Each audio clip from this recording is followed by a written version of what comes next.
Hi guys, welcome to my YouTube channel speedy studies. तो आज की वीडियो में हम एमए सेकंड ईयर का एक बहुत इंपॉर्टेंट टॉपिक कवर करने वाले हैं, जो कि है एरिस्टोटल का पोएटिक्स। हम बुक कवर कर रहे हैं literary theory and criticism part 1। तो पोएटिक्स को स्टार्ट करने से पहले हम समझते हैं कि लिटरेरी क्रिटिसिज्म क्या होता है। लिटरेरी क्रिटिसिज्म जो है वो है एक आर्ट। आर्ट किस फॉर्म में है कि जैसे हम कोई वर्क पढ़ते हैं, तो कुछ लोग होते हैं जो वर्क पढ़ के, कोई बुक पढ़ के, कोई नॉवल पढ़ के उसको चुपचाप रख देते हैं, अपनी कोई राय नहीं रखते सामने कि भाई अच्छी लगी, बुरी लगी, कैसी थी। उन्हें समझ ही नहीं आता कि उन्होंने क्या पढ़ा है, क्योंकि उनका उतना फोकस ही नहीं होता उस चीज पे। लेकिन लिटरेरी क्रिटिसिज्म क्या है कि जब हम कोई बुक पढ़े, कोई नॉवल पढ़े, तो उसको हम अच्छे से जज करें कि इसके अंदर क्या बातें अच्छी रही, क्या बातें खराब थी, इसमें क्या हम और ऐड कर सकते थे, इसे कैसे और बेहतर बना सकते थे। तो उसको हम क्या कहेंगे? Literary criticism. तो इसकी डेफिनेशन देखते हैं। It is the art of judging and commenting on the qualities and character of literary works. कि जो भी करेक्टर रहे हैं, जैसे कि हमने मर्चेंट ऑफ वेनिस पढ़ा था, तो उसमें पोर्टिया का जो करेक्टर था, तो उसमें क्या खूबियां थी, क्या कमियां थी, कैसे वो उसको और बेटर बना सकते थे, क्या उसके नोवेल के अंदर क्वालिटीज थी, क्या उसके अंदर हम ऐड कर सकते थे, क्या चीजें हम हटा सकते थे, उस सबको हम क्या कहेंगे? वो क्रिटिसिज्म कर रहे हैं हम उनका, उनको बता रहे हैं कि क्या हम और अच्छे से कर सकते थे। तो ये है हमारा लिटरेरी क्रिटिसिज्म। इसके अंदर हमें प्रैक्टिस करनी पड़ती है, पढ़ना पड़ता है, टेक्स्ट को अच्छे से इवेल्युएट करना पड़ता है, और उसके बाद में ही हम कोई अपनी राय रख सकते हैं। सिर्फ ऊपर ऊपर से पढ़ के हम नहीं बता सकते कि वर्क अच्छा है या नहीं है। तो ये था लिटरेरी क्रिटिसिज्म की जितने भी राइटर्स रहे हैं और उनके कंटेम्परेरी जो राइटर्स रहे हैं, वो एक दूसरे के वर्क्स को पढ़ते थे और उन्हें बताते थे कि आपके इस चीज में क्या कमी है, क्या कमी नहीं है। या फिर हम कहें कि अगर हम आज शेक्सपियर को पढ़ें और हमें उसमें कुछ कमियां लगे, तो हम उसको आज भी क्रिटिसाइज कर सकते हैं कि शेक्सपियर के अंदर ये अच्छा था, ये बुरा था। लिटरेरी क्रिटिसिज्म मैं होप करती हूँ आपको समझ आ गया होगा। अब हम आते हैं एरिस्टोटल की पोएटिक्स पे, जो हमारा मेन टॉपिक है। तो मैं इसको पहले शॉर्ट फॉर्म में आपको समझाना चाहूंगी, क्योंकि ये बहुत बच्चों को बहुत ज्यादा डिफिकल्ट लगता है। पोएटिक्स क्या है? पोएटिक्स एक बुक है जिसके अंदर एरिस्टोटल ने बताया है कि ट्रेजेडी कैसे होनी चाहिए। उन्होंने ट्रेजेडी के अलावा और चीजों पर भी ध्यान दिया, बट उनका जो मेन फोकस था वो ट्रेजेडी पर हमें देखने को मिलता है। इसके अंदर बहुत लोगों ने कहा कि ये ट्रेजेडी पर ही मेन फोकस रखते हैं, बट इसके अंदर उन्होंने हमें बताया कि एपिक भी है, कॉमेडी भी है, कैरेक्टर्स कैसे होने चाहिए, ट्रेजेडी का प्लॉट कैसा होना चाहिए। तो इस सारी चीजों के बारे में उन्होंने बात की। सबसे इंपॉर्टेंट जो चीजें आती है इसके अंदर, वो कुछ की टर्म्स आती है, जैसे मिमेनिक्स। मिमेनिक्स क्या है? इमिटेशन। इमिटेशन क्या होता है? किसी का अनुकरण करना, किसी की कॉपी करना। कैथेरिसिस। कैथेरिसिस मीन्स कि जो हमारे अंदर दया भाव आ जाता है, किसी चीज को देख के हम भी गिल्टी फील करने लग जाते हैं, हमें भी बुरा लगने लग जाता है, वो सब कैथेरिसिस वगैरह की टर्म इसमें यूज हुई हैं, और वो टर्म्स हमें हमारे एग्जाम में जरूर लिख के आनी है। तो पोएटिक्स क्या है? पोएटिक्स एक बुक है जिसके अंदर एरिस्टोटल ने अलग अलग फॉर्म्स ऑफ राइटिंग को अपने तरीके से बताया कि कैसे कैसे लिखा होना चाहिए, इनके अंदर क्या क्या चीजें होनी चाहिए। जब हम इसे ट्रेजेडी कह सकते हैं, कॉमेडी क्या होती है, एपिक क्या होती है, पोएम्स कैसे लिखनी चाहिए, इन सारी चीजों के बारे में उन्होंने अपनी बुक पोएटिक्स में बताया है। तो चलिए स्टार्ट करते हैं। पोएटिक्स। पोएटिक्स क्या है? फ्रेगमेंट्री है। ये जो बुक है ना, ये टुकड़ों में है, ये हमें प्रॉपरली लिखी हुई नहीं मिली है, इनकम्प्लीट है। और ये किसके अंदर डील करती है कि इसके अंदर क्या क्या मिलेगा हमें? ट्रेजेडी मिलेगी, कॉमेडी और एपिक। इन चीजों के बारे में उन्होंने बताया कि ट्रेजेडी कैसी होनी चाहिए, कॉमेडी कैसी होती है, और एक एपिक कैसी होती है, कि इनके अंदर क्या क्या चीजें होंगी, तब हम किसी चीज को एपिक कह सकते हैं, कॉमेडी कह सकते हैं, ट्रेजेडी कह सकते हैं। इस बुक के अंदर टोटल 26 चैप्टर्स हैं, और ये हम एक रफ स्केच की तरह मानते हैं, कि हम नहीं मानते ये पूरी एक बुक जो उन्होंने लिखी थी वो ऐसा ही लिखना चाह रहे थे। हम ये सोच रहे हैं कि मतलब कि जो भी लोगों ने जिन्होंने भी इसे पढ़ा है, वो सोचते हैं कि वो बोलते हैं ऐसा कि ये जो है वो उनका एक रफ स्केच हो सकता है, कि भाई वो लिखना तो चाह रहे थे, बट उन्होंने पहले पहले की पॉइंट्स लिख लिए कि ऐसे ऐसे होना चाहिए। ये कोई प्रॉपर बुक नहीं लिखी गई उनके द्वारा। और कुछ लोग मानते हैं कि ये उन्होंने बोला होगा, उनका कोई लेक्चर होगा जिसको बाद में उनके शिष्यों ने लिखा होगा। तो poetics has come down to us as an authentic treasure of the art of tragedy. तो ट्रेजेडी के बारे में इन्होंने बहुत ज्यादा चीजें बताई है, और इसके लिए उनको हमने एक ट्रेजर के रूप में माना है। और कुछ क्रिटिक्स का मानना है कि जो पोएटिक्स है ना, वो प्लेटो की क्रिटिसिज्म के लिए लिखा गया है, पोएट्री के लिए। प्लेटो ने क्या कहा था कि पोएट्री जो है ना, वो एक टाइम वेस्ट है, पोएट्री का कुछ लेना देना नहीं है रियल लाइफ से। जो भी लोग पोएट्री करते हैं वो बेवकूफ है, और जो लोग पोएट्री सुनते हैं या पढ़ना पसंद करते हैं वो उनसे भी ज्यादा बेवकूफ है, क्योंकि इसका रियल लाइफ में कोई लेना देना है ही नहीं। और जो एरिस्टोटल थे वो प्लेटो के शिष्य थे, स्टूडेंट थे, और उन्होंने अपने गुरु की बात को इसमें बिल्कुल गलत बताया है। उन्होंने पोइट्री के बारे में भी बहुत चीजें इसमें बताई है, जिसमें से एक मेटाफिजिक्स का एक टॉपिक आता है, वो भी इम्पोर्टेंट है।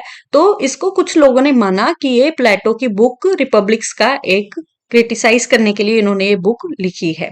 ये पॉइंट भी आपको एग्जाम में लिखना है। अब हम इसके इंपॉर्टेंट चैप्टर्स पर आ जाते हैं। सबसे पहला चैप्टर है इमिटेशन का। इमिटेशन क्या होता है? किसी के अनुकरण करना। जैसे कि एक छोटा बच्चा जो अपने पेरेंट्स को करते हुए देखता है, वैसे ही वो करना शुरू कर देता है कि मम्मी घर पे काम कर रही है तो मैं भी घर घर खेल रही हूँ। तो ये सारी चीजें किसमें आती है? इमिटेशन में। तो अब एरिस्टोटल ने क्या कहा कि यही स्पिरिट है सारी आर्ट्स की। जो भी हम नई चीजें डेवलप होती है वो किसके थ्रू होती है? इमिटेशन के थ्रू ही डेवलपमेंट होती है। कोई भी आर्ट फॉर्म अगर आ रही है, जब तक हम उसका अनुकरण नहीं करेंगे, उसकी प्रैक्टिस नहीं करेंगे, उसको करके नहीं दिखेंगे, तो हम उस चीजों को नहीं कर सकते। एपिक हो, पोइट्री हो, ट्रेजेडी हो, कॉमेडी हो, सब किसका आधार है? इमिटेशन का आधार है। ये बात इन्होंने कही यहाँ पर। फिर उसके बाद में सेकंड चैप्टर आ जाता है। इमिटेशन क्या है? इमिटेशन है अनुकरण करना। कि भाई जब तक हम म्यूजिक है, अगर मान लीजिए म्यूजिक है, तो जब तक हम म्यूजिक को गा कर नहीं देखेंगे ना, तो हमें पता नहीं है कि वो लाइन जच रही है या नहीं जच रही, वो अच्छी लगेगी कि नहीं लगेगी, सुर बैठ रहा है या नहीं बैठ रहा। तो इसमें उन्होंने बात की कि एक दूसरे का अनुकरण करके ही हम सिंगिंग सीख रहे हैं, एक दूसरे का अनुकरण करके ही हम लिखना सीख जाते हैं, एक दूसरे का अनुकरण करके ही हम सारे स्टाइल्स वगैरह सीख जाते हैं। तो ये सारे इमिटेशन है, और इमिटेशन से ही आर्ट बनी है। तो एरिस्टोटल ने इमिटेशन को स्पिरिट ऑफ ऑल आर्ट्स का है। ये लाइन आप पेपर में लिख के आएंगे। Chapter number 2, the objects of imitation. इसके अंदर क्या है कि it is an act of creating images that may represent man as heroic और exaggerate their follies and weakness. तो ऑब्जेक्ट्स के इमिटेशन के हम क्या दिखाएंगे?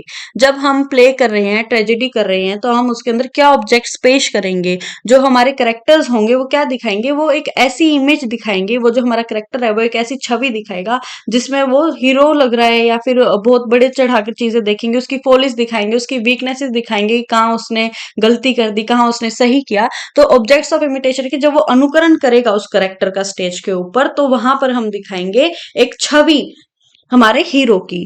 तो उसके बाद में यहाँ पर उन्होंने ट्रेजेडी और कॉमेडी के बारे में भी बात की। उन्होंने ट्रेजेडी को क्या कहा कि ट्रेजेडी तो बहुत सुपीरियर है, बहुत बेटर है, जो बहुत ज्ञानी लोग हैं ना वो ट्रेजेडी लिख सकते हैं सिर्फ। और कॉमेडी के लिए उन्होंने क्या कहा कि ये सबसे बेकार वर्स है लिखने का, बुद्धू लोग ही कॉमेडी को लिखते हैं, इजी लैंग्वेज में बताऊं तो। मतलब यहाँ पर हम मेन कॉन्टेक्स्ट समझ रहे हैं। राइटिंग तो आपको अपने एग्जाम में अपने अकॉर्डिंगली करनी पड़ेगी। ये शॉर्ट्स नोट्स है मेरे, जिससे मैं आपको समझा रही हूँ, बट एग्जाम टाइम पे अगर आप इसको रिवाइज करके जाओगे तो आप अच्छे आंसर कर लिख सकते हो।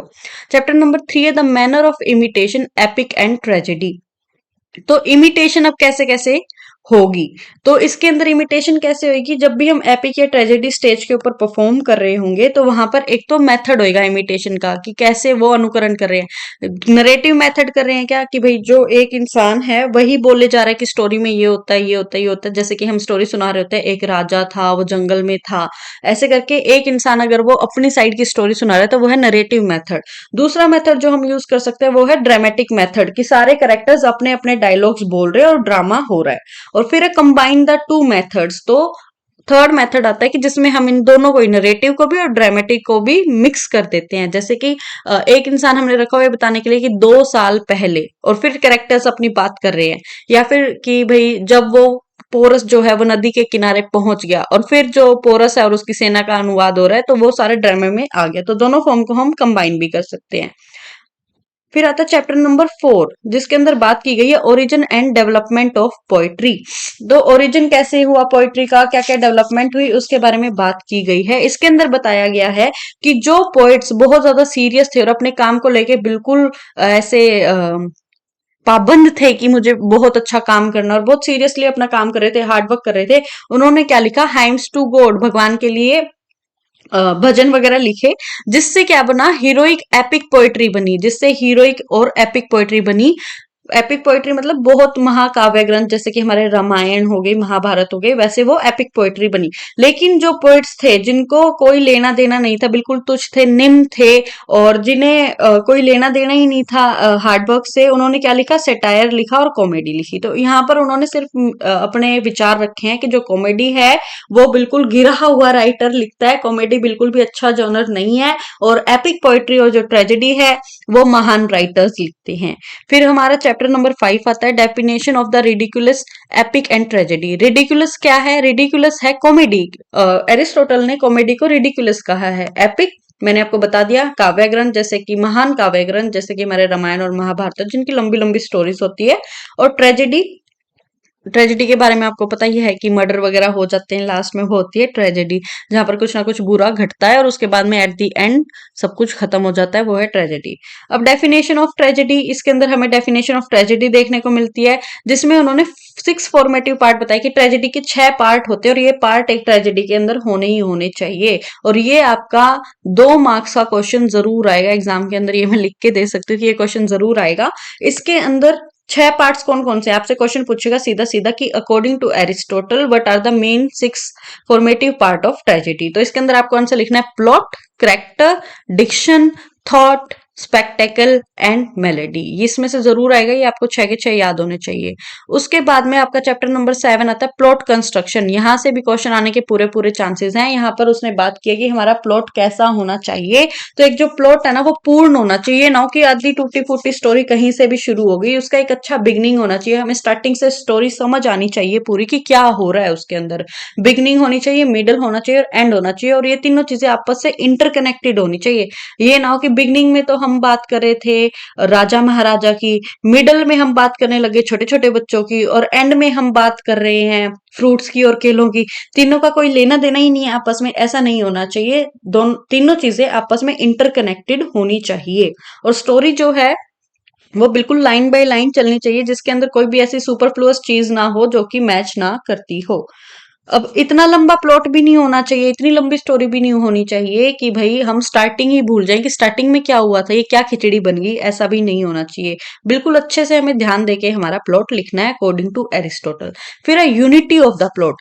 There should be nothing superficial in the tragic action. कुछ भी सुपरफिशियल नहीं होना चाहिए कि ऐसी घटना ना हो जाए कि जिसे हम सोच भी नहीं सकते, जो हो ही नहीं सकती है, ऐसी कोई चीज नहीं होनी चाहिए कि हम मन गढ़ंत कहानी लिख दें, उसके अंदर कुछ भी लिख दें कि जिन आ गया था, ये हो गया था, वो हो गया था। ऐसा कुछ भी नहीं होना चाहिए कि बढ़ा चढ़ाकर हमें कुछ नहीं लिखना।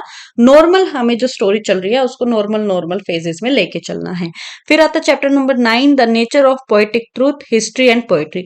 इसके अंदर इन्होंने क्या बताया, हिस्ट्री और पोएट्री के अंदर डिफरेंस बताए। ये क्वेश्चन भी हमें 2 मार्क्स के अंदर देखने को मिल सकता है। तो इसमें इन्होंने बात की है कि जो पोएट्री है ना वो फोटोग्राफिक रियलिज्म को डील नहीं करता कि जो देखा बस वही लिख दिया, ऐसा नहीं होता है। ये वो चीजों के बारे में भी बात नहीं करता कि जो उस टाइम पे हो रही हो, उस चीज के बारे में भी बात नहीं करता। जो एक पोएट है वो हमें प्रोबेबल थिंग्स बताता है कि जो वो सोच सकता है कि भाई ऐसा हो सकता है, वो सारे इवेंट्स हम पोएट्री के अंदर लिखते हैं। और ये जो पोएट्री है ये एक अनुकरण है, ये एक इमिटेशन है। जो पोइट सोच रहा है उसका, उसके बारे में वो उसके अंदर लिखता है। वो मनगढ़ंत भी हो सकता है, जरूरी नहीं है कि पूरे हिस्ट्री के फैक्ट्स ही हमें दिखाए जा रहे हैं।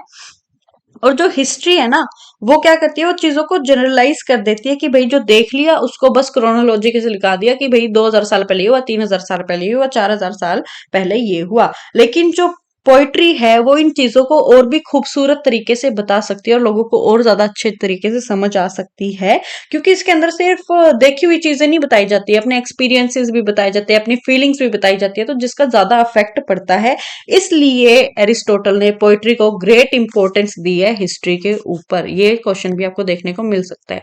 फिर चैप्टर नंबर 10 आता है काइंड्स ऑफ प्लॉट, कितने प्रकार के प्लॉट होते हैं। तो एरिस्टोटल ने 2 प्रकार के प्लॉट बताए हैं। एक है सिंपल प्लॉट, जिसके अंदर जो स्टोरी है वो चलती जा रही है यूनिफॉर्मली, इतना कोई बड़ा चेंज नहीं आता, बस जिस डायरेक्शन में हम चल रहे हैं। जैसे पहले जमाने की मूवी होती थी कि हीरो है, हीरोइन है, हीरोइन को कोई गुंडा उठा के ले गया और फिर हीरो ने उसको छुड़वा लिया और वो हैप्पीली आफ्टर रहने लगे। और एक है कॉम्प्लेक्स प्लॉट, जो कि हमें आजकल की मूवीज में देखने मिलता है, जिसके अंदर अलग अलग चीजें हो रही हैं, क्लाइमैक्स आ रहा है, एकदम से हमारी एक्साइटमेंट बढ़ जाती है। जैसे थ्रिलर मूवीज जिसे हम कहते हैं कि अलग अलग डिस्कवरीज हो रही है, पता चलता है कि जो स्टार्टिंग में हीरो दिख रहा था वही विलन निकल जाता है। तो ये कॉम्प्लेक्स प्लॉट जिसकी स्टोरी हमें बिल्कुल एंड में जाके समझ आती है। और सिंपल प्लॉट हुआ जिसके अंदर हमें स्टोरी बिल्कुल आराम से स्मूथली स्टोरी चल रही है, हमें भी पता है कि ये हीरो का ये गुंडा उठा के लेके गया, ये यहीं पे है, ये यहाँ पर ही मिलेगी। लेकिन कॉम्प्लेक्स प्लॉट में क्या है कि हीरो ढूंढ रहा है बेचारा, कभी कुछ निकल के आ रहा है, कभी कुछ निकल के आ रहा है, तो वह कॉम्प्लेक्स प्लॉट। फिर आता है चैप्टर नंबर 11, पेरिपिटी, एग्नोरिसिस एंड सफरिंग, इन तीनों के बारे में बात की गई है और बताया गया कि ये क्या चीजें हैं। तो पेरिपिटी क्या है कि एक sudden reversal of Fortune wheel, कि भाई सब कुछ सही चल रहा था, हीरो हीरोइन आपस में गाने गा रहे थे, बट एकदम से ही गुंडे की एंट्री होती है और वो हीरोइन को उठा के ले जाता है। वो क्या है कि जो भाग्य था हीरो का वो एकदम से ही घूम जाता है 360 डिग्री, कि भाई पहले तो वो बहुत ज्यादा खुश था, अब उसकी लाइफ में इतनी ज्यादा प्रॉब्लम्स आ गई और अब उसको जो है वो सफर करना पड़ेगा। वो क्या है, पेरीपेटी। इस चीज का आपको ध्यान रखना है, आपको ये वहां पर एक्सप्लेन भी करके आना है। एग्नोरिसिस क्या है, रिकॉग्निशन और डिस्कवरी। अब जब उसका भाग्य जो है वो पलट गया बिल्कुल, अब वो खुश से दुखी हो गया, अब वो हाथ पैर मार रहा है कि उसकी हीरोइन उसे मिल जाए, तो अब होएगा एग्नोरिसिस। एग्नोरिसिस क्या है कि उसको याद आएगा या फिर वो कोई डिस्कवरी करेगा, वो पहचान लेगा कि ये जगह है, यहाँ पर उसको लेके जा सकता है, तो वो है एग्नोरिसिस की रिकॉग्निशन और डिस्कवरी। अब उसे हल मिल गया कि भाई मुझे मेरी हीरोइन कहाँ पे मिलेगी। और उसके बाद में सफरिंग। सफरिंग क्या कि डिपिक्शन ऑफ ट्रेजिक इंसिडेंट और कैलेमिटी एज मर्डर। अब जब उसको सारी चीजें जब हमें दिख गया कि भाई इसको पता है कि हीरोइन यहाँ पर मिलेगी और अब हमें लग रहा है कि अब सब कुछ सही हो जाएगा, तभी होगी सफरिंग। सफरिंग की भाई कुछ ना कुछ ट्रेजिक घटेगा जो नहीं होना चाहिए, कुछ वैसा होगा कि भाई गुंडे से बचाते टाइम वो हीरोइन को बचाने जा रहा था और वो जो गोली है वो हीरोइन को ही लग गई, कि भाई जिसके लिए जा रहा था वही मर गई। तो इससे ज्यादा बड़ी ट्रेजेडी क्या हो सकती है। तो मुझे लगता है कि आपको इस एग्जाम्पल से तीनों चीजें समझ आ गई होगी कि पेरीपेटी है कि एकदम से हमारे भाग्य का बदल जाना। सब कुछ अच्छा चल रहा था हीरो की लाइफ में, हीरोइन को किडनैप कर लिया गया, अब उसकी किस्मत बिल्कुल खराब हो गई है। फिर उसको डिस्कवरी हो जाती है एग्नोरिसिस, कि भाई अब उसे पता चल गया कि हीरोइन को कहाँ छुपा के रखा गया है। और फिर होती है सफरिंग, कि जब हमें लगता है अब सब कुछ सही होने वाला है, उसके बाद में जो गोली थी जो कि गुंडे को लगनी थी वो लग जाती है हीरोइन को ही, तो वो हो गई हमारी सफरिंग। ये सिर्फ एक एग्जाम्पल आपको समझाने के लिए, ऐसा कुछ बुक में लिखा नहीं हुआ है। Chapter number 12, the quantitative parts of tragedy, petrologic, episodic and choric. तो इसके अंदर क्या बात की गई है, इन्होंने बात की है कि ट्रेजेडी के अंदर जो है ना सॉन्ग्स का बहुत ज्यादा इंपॉर्टेंस होता है। और जो सबसे पहला हम सॉन्ग गाते हैं पूरे पार्ट के अंदर, जिसको हम प्रोलॉग बोलते हैं, वो बहुत ज्यादा इंपॉर्टेंट है पैरोड के कोरस के लिए। और उसके बाद में बात की गई है कि जो एपिसोड है वो क्या है कि eloquent of action in drama का स्टार्ट हो जाना, वो क्या होगा हमारा एपिसोड होगा, कि अब एक्शन जो है वो हाई हाई हाई हाई जाता जा रहा है, वो है हमारा एपिसोड। अब उसके बाद में चैप्टर नंबर 12। अब एपिसोड कैसे कहा गया इसको, कि भाई जैसे हमारे सीरियल्स एपिसोड के अंदर डिवाइड करे जाते हैं, कि भाई पूरा सीरियल है उसको एपिसोड्स में हमने बांट दिया कि आज ये दिखा देंगे, कल वो दिखा देंगे, कल वो दिखा देंगे। तो ऐसे जो है हमारा ड्रामा हाई की तरफ जा रहा होता है, कि भाई पहले एपिसोड में हीरोइन मिले, अब वो खुश हैं, फिर उसके बाद में उन्हें क्या हो गया, पेरीपेटी हो गई, फिर उसे एग्नोरिसिस हो जाता है, फिर सफरिंग होगी। तो इनके हमने एपिसोड्स बना दिए, जैसे बुक के अंदर हम चैप्टर्स बना देते हैं, तो जिसमें ड्रामा हाई हाई हाई होता जाता है, चढ़ता चढ़ता चढ़ता ही जाता है, जैसे टीआरपी भी बढ़ जाती है, तो उसको यहाँ पर कहा गया है एपिसोड। अब है chapter number 13, the structure of perfect tragedy and ideal tragic hero. इसके अंदर हमें बताया गया कि एक ट्रेजेडी का स्ट्रक्चर कैसा होना चाहिए और हमारा जो ट्रेजिक हीरो है वो कैसा होना चाहिए। तो जो ट्रेजिक हीरो है should be a man of intermediate kind. Intermediate मतलब बीच का होना चाहिए, यानी कि भाई उसे बहुत ही मूल्यवादी बना दिया कि भाई इससे मोरल इंसान तो कोई हो ही नहीं सकता। जैसे हमें सीरियल्स के अंदर देखने को मिलता है कि जो हमारा हीरो होता है वो बिल्कुल जेंटलमैन होता है, सारी चीजें बिल्कुल अच्छे से करता है, उसमें कभी कोई कमी आ ही नहीं सकती है। और ना ही वो बिल्कुल विलन दिखाया जाना चाहिए कि भाई जो हमारा ट्रेजिक हीरो है वो तो बिल्कुल विलन ही है, इसके साथ तो सब कुछ बुरा ही होना चाहिए, ऐसा नहीं होना चाहिए। वो एक नॉर्मल मैन होना चाहिए जो कि एक अच्छा इंसान हो, बट हो नॉर्मल इंसान की तरह ही। Hero must enjoy prosperity, name and fame. और जो हमारा हीरो है ना वो राजा का बेटा होना चाहिए। राजा का बेटा मतलब कि वो बहुत ज्यादा मूल्यवान हो, धनी हो, उसके पास उसको सारे जानते हो, जो उसका गांव है उसका शहर है वहां पर उसका खूब नाम हो, खूब उसके पास पैसे हो, तभी हम उसको एक ट्रेजिक हीरो मान सकते हैं। ट्रेजिक हीरो में हमें क्या ध्यान रखना है कि जो ट्रेजिक हीरो है ना तो वो बहुत ज्यादा अच्छा दिखाना है, ना बहुत ज्यादा विलन की तरह दिखाना है, एक बिल्कुल परफेक्ट इंसान नहीं दिखाना, बस एक नॉर्मल इंसान जैसे हम हैं, जिसमें कमियां भी हैं और अच्छाइयां भी है, वो हमें दिखाना है। और जो हमारा हीरो है उसके पास नेम और फेम दोनों होना चाहिए। फिर उसके बाद में आता है chapter number 14, comparative study of spectacles and plot as a source of tragic emotions. यहाँ पर बात की गई है स्पेक्टेकल्स की। स्पेक्टेकल्स क्या है, स्पेक्टेकल्स यहाँ पर मैंने आपको एक्सप्लेन करके बताया हुआ, ये आपके एग्जाम में भी आप लिख सकते हो, आपको मार्क्स एक्स्ट्रा मिल जाएंगे। जो भी कॉस्ट्यूम होती है, सीनरी होती है, जेस्चर होते हैं एक्टर्स का, जो भी चीजें हम बिल्कुल लाइव दिखाते हैं स्टेज के ऊपर, तो जिससे भी ऑडियंस को अच्छे से फील आए कि भाई हाँ ये रियलिटी में ही हो रहा है सब कुछ।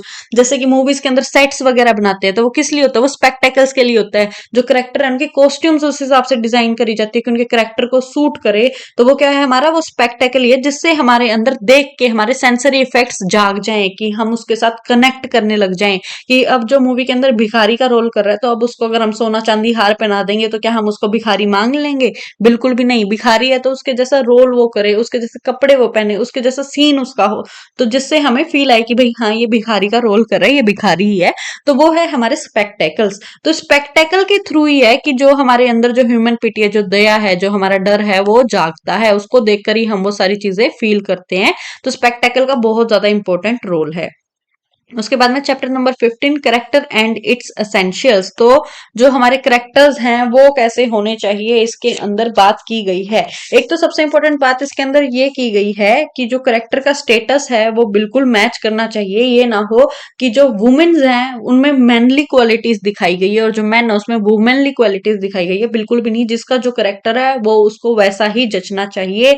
अगर कोई हमारे घर का नौकर दिखाया गया है तो वो ईमानदार दिखाया गया होना चाहिए। ऐसी ऐसी बातें इसमें की गई है कि जो उसके स्टेटस से मैच करे। और जो करेक्टर्स हैं वो अच्छे होने चाहिए। जो उनका काम है, जो उनका एक्शन दिखाया गया है, वो स्टार्टिंग से वही एक्शन करें।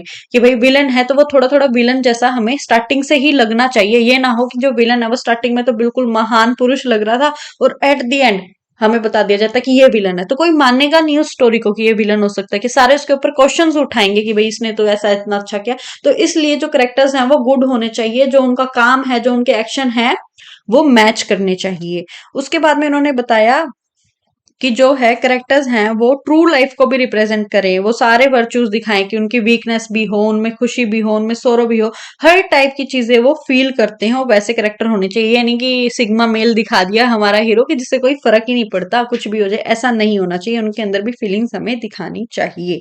तो ये थे हमारे करेक्टर्स के बारे में जो उन्होंने चीजें बताई, ये आप याद रखना, ये लिख के आनी है।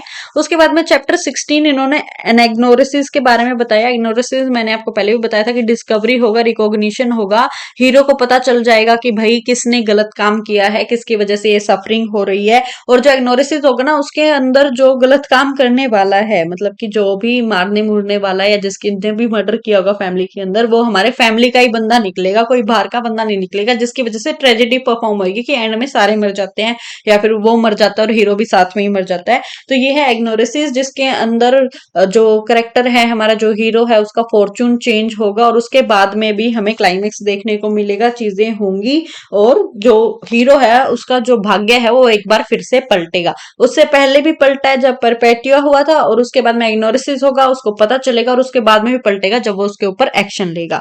फिर उसके बाद में हमारा लास्ट चैप्टर आता है जो कि chapter number 17, some practical rules for would be dramatic kind of tragedy. तो जो भी ड्रामा लिख रहे हैं, अब मान लीजिए आप या मैं ड्रामा लिख रहे हैं और ड्रामा में हम ट्रेजेडी लिख रहे हैं, तो हमें किस चीज का ध्यान रखना है कि वर्कआउट द इमोशंस जेस्चर्स। हमें हमारे इमोशंस पे, हमारे करेक्टर के इमोशंस पे काम करना है। पहले उनके जो जेस्चर्स है उन पे काम करना है कि जो ड्रामा करने वाले लोग हैं वो सही हाव भाव दिखा रहे हैं या नहीं, हम जो स्टोरी लिख रहे हैं उसके अंदर हमने सही इमोशंस का यूज किया या नहीं, उस चीज पे ध्यान देना है। फिर उसके बाद में universal form of plot adding the name and episodes later. तो यूनिवर्सल फॉर्म ऑफ प्लॉट लिखना है कि हमें पहले हमारा प्लॉट लिखना है, बाद में हम नाम डालेंगे, जगह का नाम और एपिसोड्स का नाम हम बाद में लिखेंगे। ये नहीं कि पहले हमने जगह का नाम सोच लिया और प्लॉट हम बना ही नहीं पा रहे कि स्टोरी के अंदर क्या लिखेंगे। बस इतना पता कि भाई मेरी स्टोरी पेरिस से शुरू होगी, चाहे कुछ ही शुरू, ऐसा नहीं। हमारे पास पहले स्टोरी होनी चाहिए, उसके बाद में हम जगह का नाम और एपिसोड का नाम या कैरेक्टर के नाम तो अपने आप डाल ही सकते हैं। उसके बाद में poet should be foreseer. Poet जो है वो दूर का देखने वाला होना चाहिए कि आज जो मैं चीजें लिख रही हूँ ना, तो 20 साल बाद की जनरेशन को भी काम की लगे कि भाई हाँ प्रीति जो लिख के गई थी बहुत अच्छा लिख के गई थी। तो ये चीजें उसके अंदर होनी चाहिए।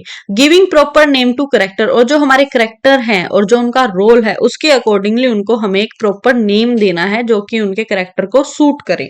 तो ये थी हमारी आज की पोएटिक्स की क्लास। आपको क्लास कैसी लगी प्लीज बताइएगा, कमेंट कीजिएगा, वीडियो को लाइक कीजिएगा और शेयर कीजिएगा। Thank you so much.